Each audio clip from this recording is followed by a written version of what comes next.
Hi everyone, Northwest Viking here in the kitchen today, and gonna brew up a batch of beer since it's National Homebrew Day. So I'm gonna do a Black IPA today, and just got my mash water heating up here, and I've got just 4 gallons of water. And you know, back in the day when I started homebrewing, the books I bought just said, take some water and throw some gypsum in there and you're good to go. And I mean, that works out okay. It gives you your calcium that you need, but since then, I've started doing a little more refined salt addition to my brewing water. So in my 4 gallons of water here, I've got 5 grams of gypsum. Still use the gypsum, of course, and then the other source of calcium is calcium chloride. So I got 5 grams of that. Then 2.5 grams of Epsom salt for some magnesium, and then just half a gram of regular old table salt. But you want to make sure to use canning salt, the non-iodized stuff. So this is heating up. It's almost to 170, and for my mash bucket, I used to use a cooler, and I was going to buy a new picnic cooler, and then I decided just to use my one of my fermenting buckets, and got some CPVC fittings that fit to the inside, and this is just a water supply line you can buy at Home Depot, and you take out the inner rubber part and it leaves you a nice stainless steel mash. And I've been using this for my mash-tun for quite a while, and it works great. I was worried about the insulation factor, but I just wrap a towel around this and it holds the heat for the full hour. So save the money on the cooler if you have an extra bucket, and if you don't, the bucket's cheap. So I'll go ahead and screw this on there and we'll be ready to mash in. Okay, so I've got some of my 170 degree water in here. Probably 2-3 inches. I'm gonna go ahead and add about half the grain maybe. And what I've got here is 10 pounds of pale malt, got a pound of chocolate rye, a pound of flaked barley, a pound of Cara Munich, and a pound of Carafa 2. So put that in, give that a stir.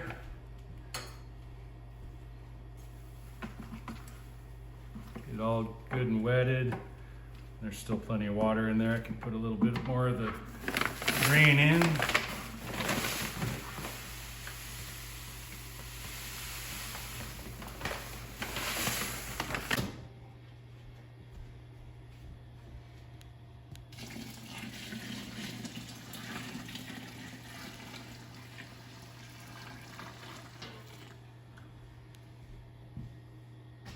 Just keep alternating water and grain so we get it all in there.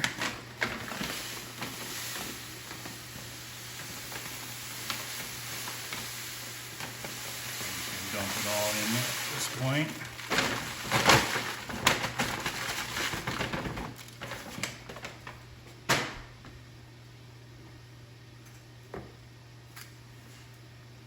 That smells so good.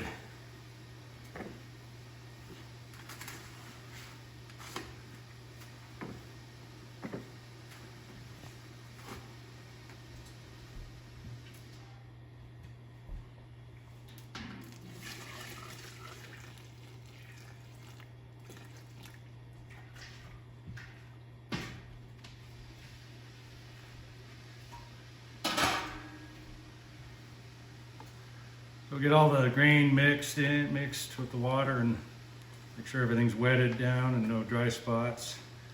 We got the surface of the water just above the grain here. And then we'll check the temperature.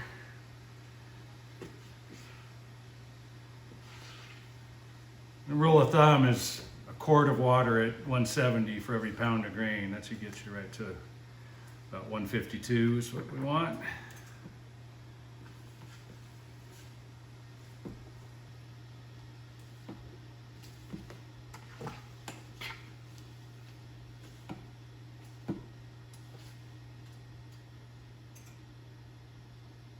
There's 154. I'm going to leave it right there, and I'll check it again in 10 minutes or so. But now that sits in there for an hour, so I think the thing to do is have one of my home brews from my last batch.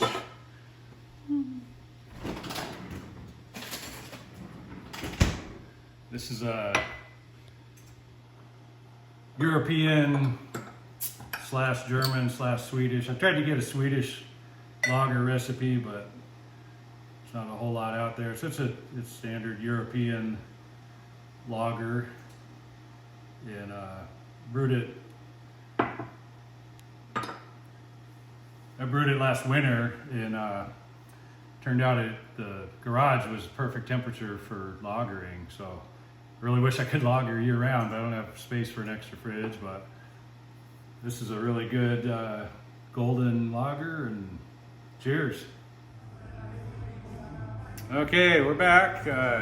Been about an hour here in the mash-tun, and as suspected, it held its temperature great. It was still 154 when I cracked the lid, so we've got a nice dark malty brew here.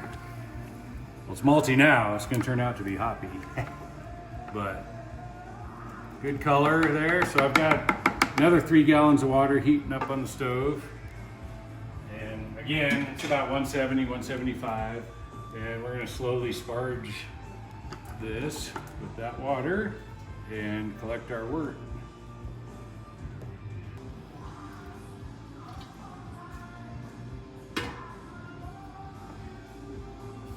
So I just use a metal strainer and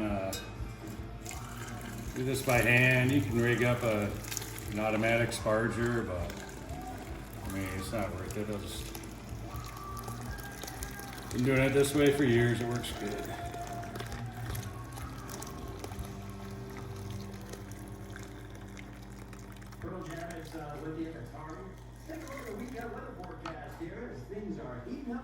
Some water in there, and then we're gonna open our spigot here just to get a slow trickle out of the end of the hose and into the brew pot.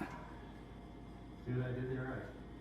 I went a long way to make a joke about the song More Human Than Human, and it was not worth it.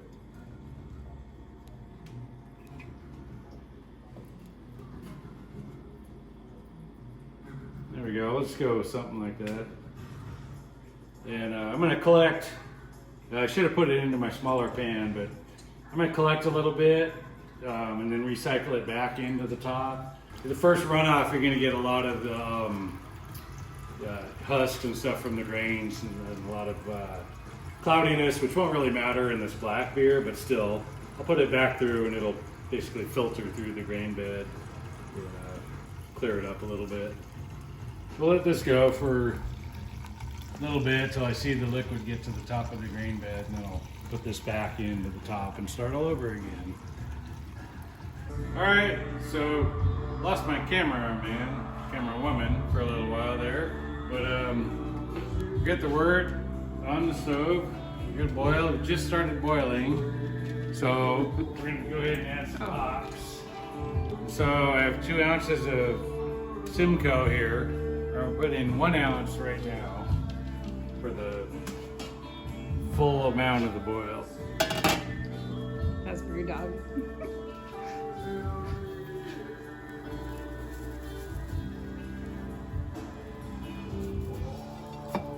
We're not exact right here, so 1 ounce.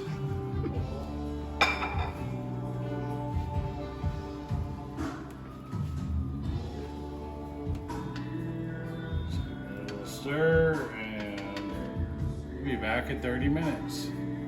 Okay, we're back. We're 45 minutes into the boil, so I'm gonna go ahead and add the other ounce of the Simcoe and another ounce of Amarillo for just like 15 minutes.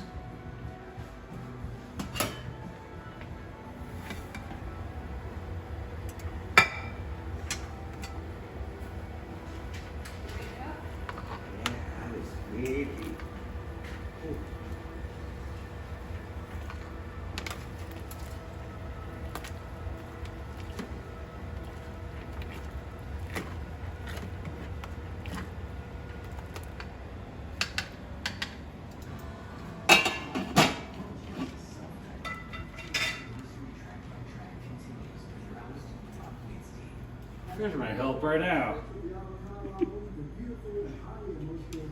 picking up the scraps.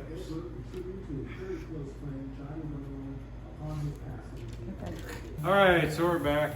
Got all the hops in. I'm going to show you the hop schedule. So I don't think I did that earlier. We put in the 1 ounce at the boil of the Simcoe. So then we did an ounce of Amarillo and the other ounce of Simcoe at about 15 minutes at the end of the boil. And then an ounce of Amarillo and Citra at flame out. And before that, at 15 minutes, went ahead and put the chiller in here. And so we're chilling the wort now. And that's it. We'll pitch to the east here pretty soon. Okay guys, we're back. Did our 60-minute boil, hops additions. We did the cooler, and we're down to about 70 degrees.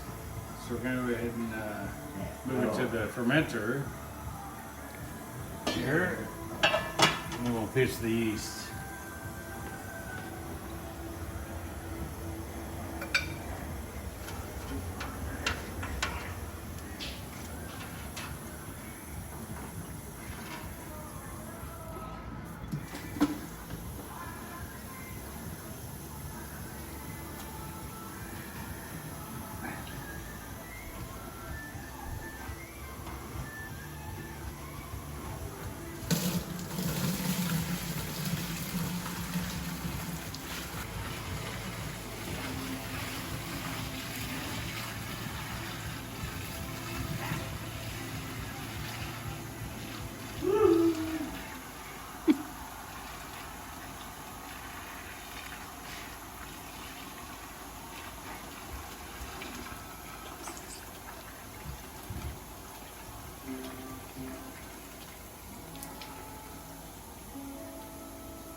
Yummy.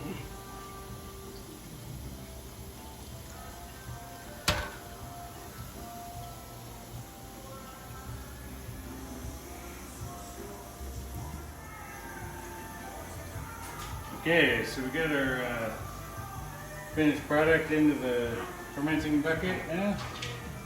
We need to pitch the yeast.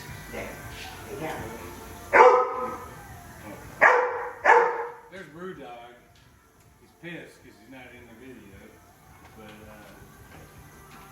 we don't want to put his snout into the fresh wort. So pitch my yeast. I'm going to sanitize it a bit here with some isopropyl. Sanitize my scissors. Give it one last shake, and I'll actually rinse it off with some fresh water. So we'll just go ahead and open the yeast. We're doing white yeast Northwest 1332.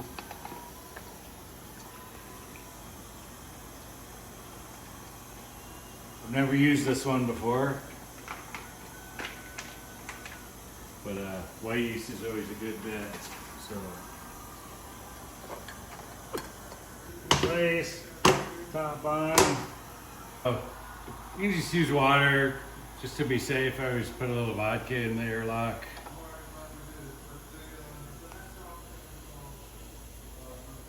And you could always have a nip too, but this is crappy vodka, so I'm not gonna do that tonight.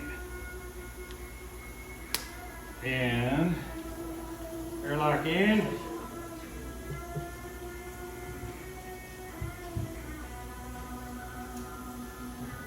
Good to go. We'll give that about 5 days and see how it goes. All right, thanks guys. See you next time.